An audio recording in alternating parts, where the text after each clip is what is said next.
So, what's up mga kaaro? For today's video mga kaaro, samahan niyo ako pupunta ng palengke. Bibili tayo ng ingredients para sa gagawin natin mojos. Ayan, so papagasolina muna ako dito mga kaaro kasi nakalimutan kong pagas, baka hindi na tayo makauwi. Yan, so fast forward na natin siya.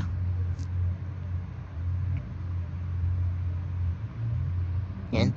Tapos dito nga pala tayo sa Barangay Burgos bibili ng gagamitin natin sa mojos mga kaaro.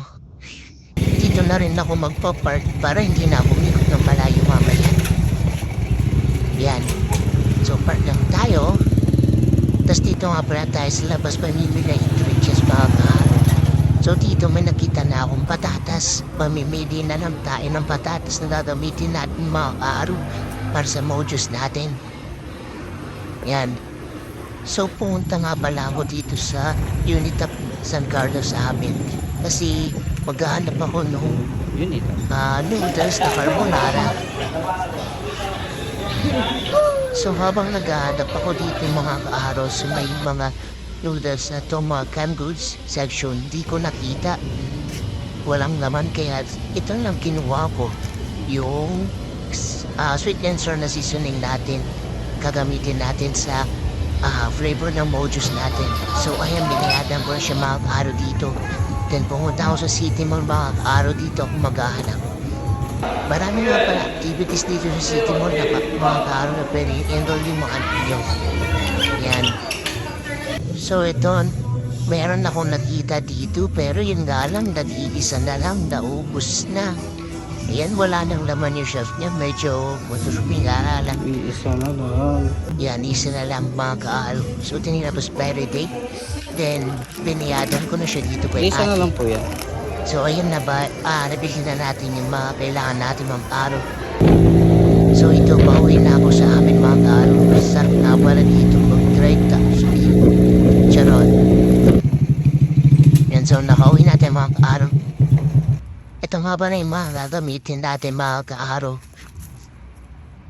Yan, una inugasan ko muna pala itong patatas natin mga kaaro para matanggal yung mga dumi.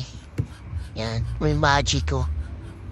Tapos dito mga kaaro, nagbubuto ko ng harina sa may tubig. Tapos naglagay na rin ako itlog. So haluin ko itong mga kaaro kasi dito natin lalagay yung mojos and harina, crispy fry. Haluin natin. Tas yan mga kaaro, dyan na tayo magluluto.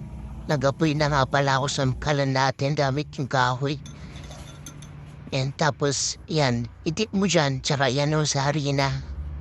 Na may crispy fry, pato mo, ulitin mo lang ng ulitin yung yung process na yan hanggang sa ma-coat mo lahat na mojos na gagawin mo. Este patatas pala, di ba pala mojos. Sorry na. Tapos yan, lagay mo sa kumukulong mantika. Yung mga mojos na coat mo na ng harina with crispy fry. And nahulog pa nga. Yan. Kung tataas mga kaaro, palu-aluin mo para hindi siya magdikit-dikit. Yan, pagkatas mo haluin mga kaaro. Yan, parang golden brown na siya. Golden brown ba yan? Haluin mo na siya sa mantika mga kaaro. Na with tissue para sipsipin yung mantika niya ka mga kaaro. Yan. Tapos ito na yung sweet and sour cream natin. Naglagay na ako dito sa lalagyan ng ice cream. Tapos saluin natin yung mojos sa lalagyan ng ice cream. Yan, pagkatapos niya mga kaaro, lagyan na natin sa bowl. Sarap.